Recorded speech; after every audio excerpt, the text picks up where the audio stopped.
विभं विश्वनाथं प्रभुं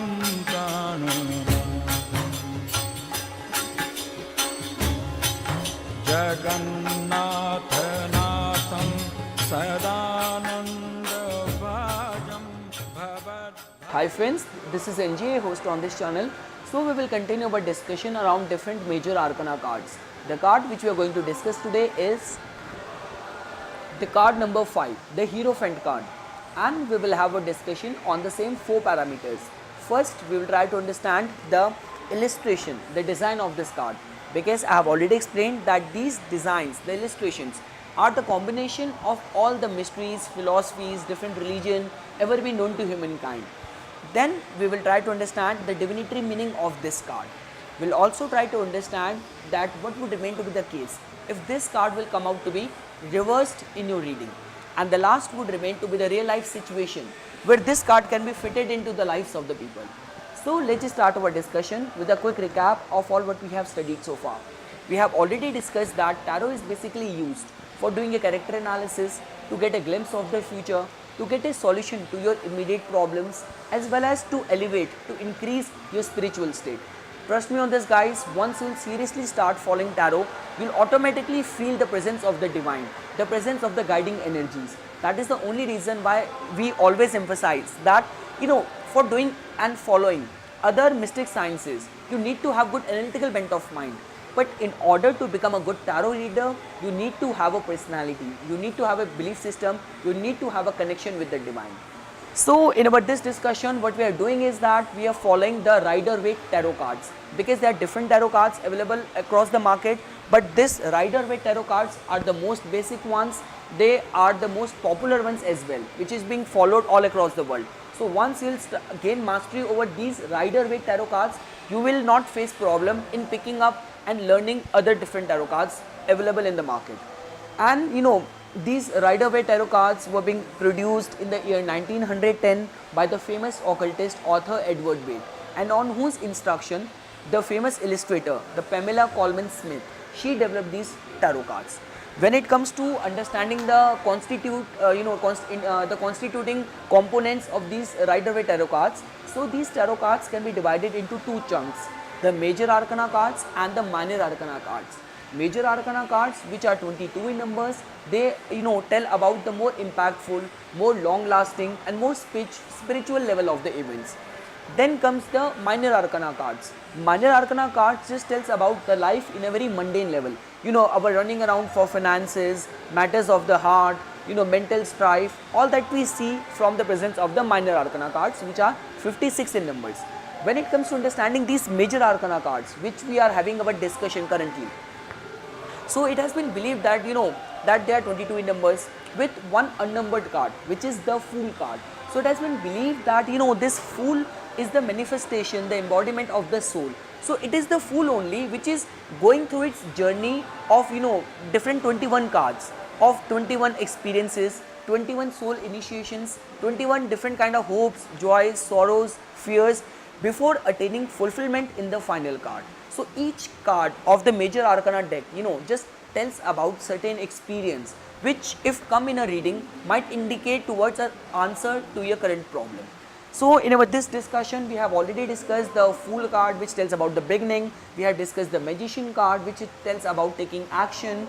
We have discussed the High Priestess card, which tells about non-action, being receptive to the influences. We have discussed the Empress card, which is all about the material wealth, finances, fertility, having a child.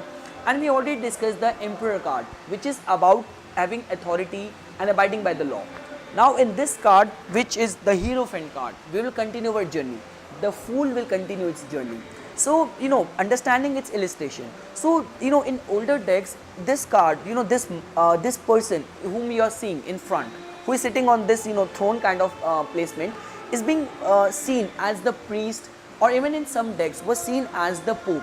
So behind it, understanding this illustration first, behind this you will see these 2 pillars. So these 2 pillars are the same pillars from the Kabbalah, which is about one pillar is of the mercy and other pillar is of the severity.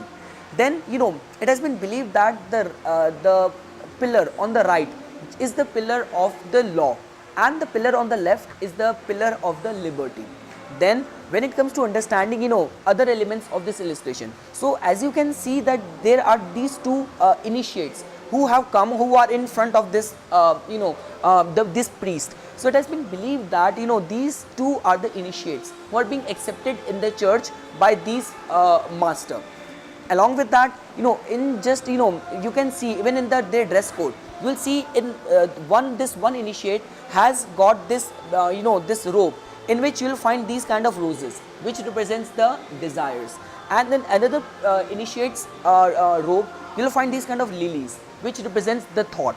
Along with that, just having an insight on other elements of this illustration, as you can see these two keys lying on the feet of this master, they just tells about the presence of the solar and the lunar energy. Along with that, on the crown you'll see these kind of three layers. So this just tells about the three levels of the consciousness, be it in the form of the your conscious behavior, subconscious and the superconscious, or you can look at it from the perspective of the material world, the formative world and the creative world, body, mind and soul. And just at the top of the crown you'll see this kind of W symbol, so which is again the Hebrew symbol which means wow. And along with that, the repetition of these three levels of the consciousness you'll also find on this kind of staff which the master this priest is holding. Along with that, even these kind of three cross symbols you'll see on his robe. So this is what this about the understanding this Hierophant card, which is about the priest taking two initiates into the service of the church. Now when it comes to understanding its divinatory meaning, so the attributes which define this Hierophant card are: first being the education, second being the belief system, third being the conforming, and fourth being identification with a group. So we'll take it and understand it one by one. When I say the teaching, education, so it just tells about pursuing knowledge, remaining informed, teaching, learning, education. So this can be seen from the first way, because this is what the church and the priest is all about, giving sermons, giving doctrines and people listening to it. So first is about education, about knowledge. Second being having a belief system. So when I say belief system, you need to have something to put your faith on. You need to have respect for the religion, for the ritual, for the different creed.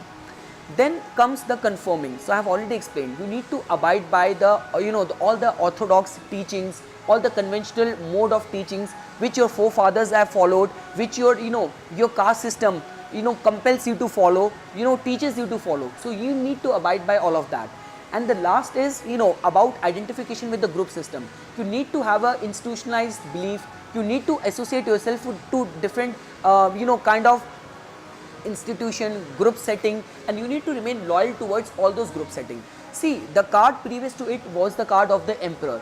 There it was little bit different, because emperor is all about following the law, regulation of the law, authority, leadership role. But here you will find the touch of the divine, the divine teachings, the orthodox beliefs come into the play. So now comes the question that what would remain to be the case when this card will come out to be reversed. So see, it's very simple. When this card is upright, this would just indicate the social approval takes precedence. If this card is upright, having a faith and following the religion, ritual, creed is very important. If this card has come out to be reversed, this would just indicate being open to different ideas, rebelling from the predominant custom, the religion which is being followed in a real society. So, and not getting to the extent of becoming very superstitious. So this is all what this card would indicate in a reversed pattern. Then comes that what would remain to be the case where this card can be fitted into the real life of the people. So let's say, for example, if someone who wants to get married and who is confused regarding the status of his marriage, and this card has come out to be upright, and in the spread the other card is the emperor card, the lover's card. So this would just indicate that the person needs to go by the wishes of his family. Arranged marriage will more suit to him. Same ways, if the person's question, the person who has come to you for the reading, who is known as the querent, if the querent wants to know about his business practices, how he should follow, and what would remain to be his approach towards business. And this card has come out to be upright. So this would just indicate that the person needs to follow, the kind of, he should not think of some innovative way of doing the business. He should still follow and stick to the way other people and the business is being getting operationalized in his society. And let's say, for example, if this card has come out to be reversed, so this would just indicate that the person needs to think innovative in his business pursuit, in the matters of the heart, relationship. This could also indicate rebelling from the existing expectation of your family, going for a love marriage. So all those would remain to be the cases if you'll find this card to be reversed, where the person needs to think innovative, person needs to get unconventional, person needs to rebel from the existing norms of the society. So this is all what I wanted to say on my take on the card number 5, the Hierophant card. This card is very important. In one word, this card just tells about caste, creed, religion, and following the orthodox norms. So I hope you guys found this video informational. For further more updates and notification on tarot, please subscribe my channel and like my Facebook page. Thanks.